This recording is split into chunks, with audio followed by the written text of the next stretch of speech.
Ada seorang abid, ahli ibadah, zahid, orang yang zuhud, dunia tidak masuk ke dalam hatinya.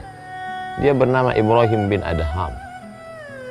Dia dokter penyakit hati yang merusak hati, riya, sum'ah, penyakit sombong, angkuh, takbur.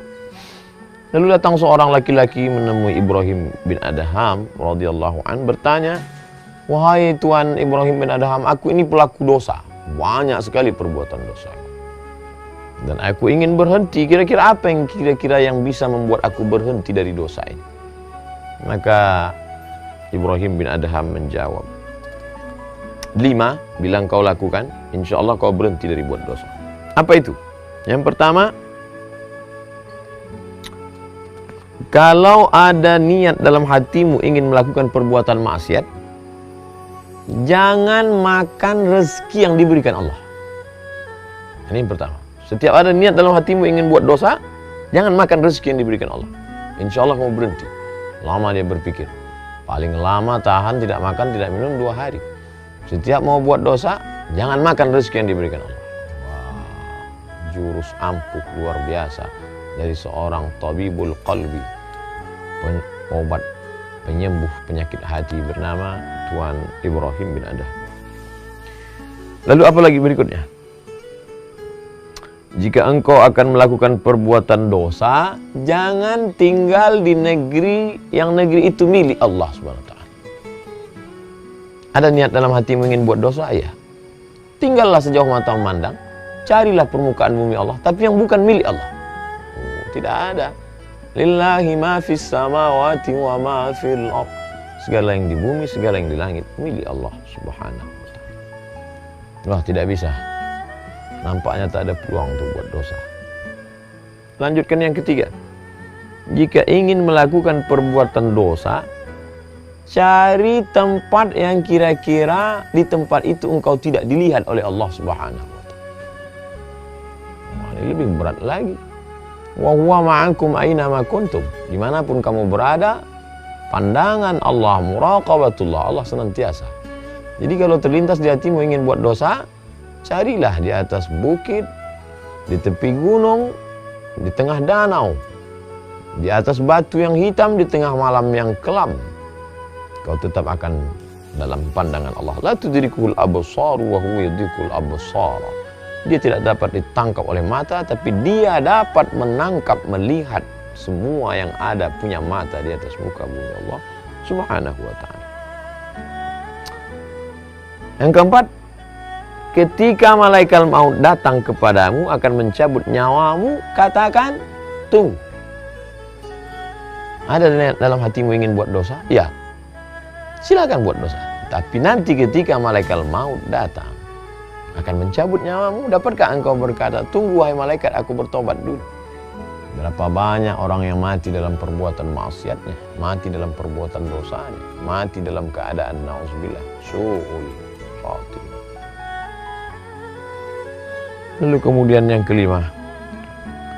Yang kelima ini hampir saja laki-laki itu tak lagi dapat mendengarkan ucapan Ibrahim bin Adham karena dia larut dalam tangisan.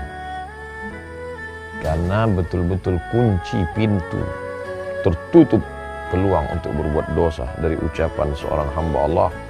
Mungkin dia tidak mendapatkan wahyu karena wahyu sudah terputus. Tapi dia diberikan Allah ilham, bisikan dalam hatinya. Yang kelima, ketika malaikat Zabaniyah datang untuk memasukkanmu ke dalam neraka jahanam, jangan engkau pergi bersama mereka. Siapa yang sanggup menolak? Ketika malaikat Zabaniyah menarik, menyeret, menggiring akan masuk ke dalam neraka, lalu kau berkata, aku tidak mau ikut dengan kalian. Siapa yang sanggup? Uli ajnihatin, malaikat makhluk bersayap, masna, 2, wa sulasa, 3, wa ruba', 4. Dan ketika sayap-sayapnya itu dia kepakkan seluas langit dan bumi, siapa yang sanggup menolak itu semua? Oleh sebab itu dia pun tersungkur dalam keadaan meneteskan air mata, takut kepada Allah SWT. Tak ada peluang untuk berbuat dosa. Renungan yang amat sangat mendalam dari dialog seorang hamba Allah yang abid, ahli ibadah, yang zahid, yang suci, hatinya bersih, sehingga Allah ilhamkan ke dalam hati itu jawaban-jawaban pamungkas, sehingga tak ada peluang sama sekali. Apa pelajaran yang dapat kita ambil? Mungkin ayat-ayatnya ada, hadis-hadisnya ada, tapi untuk meramunya menjadi sebuah formula amat sangat sulit. Tapi begitu Allah bukakan hati seorang hamba, futuh, maka dapat dia menjawab dengan jawaban yang datang dari ilham yang dibisikkan oleh para malaikat, yang diberikan Allah Subhanahu wa taala, sehingga kalimat yang datang dari hati itu masuk juga ke hati. Adapun yang dari mulut tak sampai ke telinga, jangankan masuk ke dalam relung hati yang paling dalam. Oleh sebab itu marilah kita merenung sejenak. Masih sanggupkah kita berbuat dosa padahal kita makan dari karunia Allah? Masih sanggupkah kita berbuat maksiat padahal yang kita injak bumi Allah? Masih sanggupkah kita melawan perintah Allah padahal negeri yang kita diami ini adalah semuanya kuasa Allah? Masih sanggupkah kita berkata, aku mau taubat tapi besoklah, padahal kalau mau malaikat maut mencabut nyawa kita hari ini, kita juga mati. Sebab banyak orang yang mati dalam keadaan tertawa, mati dalam keadaan menonton TV, mati dalam keadaan tidur sehingga tidak terbangun lagi. Masih sanggupkah kita berkata, aku berbuat dosa tapi nantilah, padahal saat itu malaikat sudah lama mengintai kita. Oleh sebab itu merenung sejenak dari kisah orang-orang soleh. Fa'tabiru ya ulil absar, ambil pelajaran wahai orang-orang yang punya hati dan pikiran. Mudah-mudahan bermanfaat. Terima kasih. Assalamualaikum warahmatullahi wabarakatuh.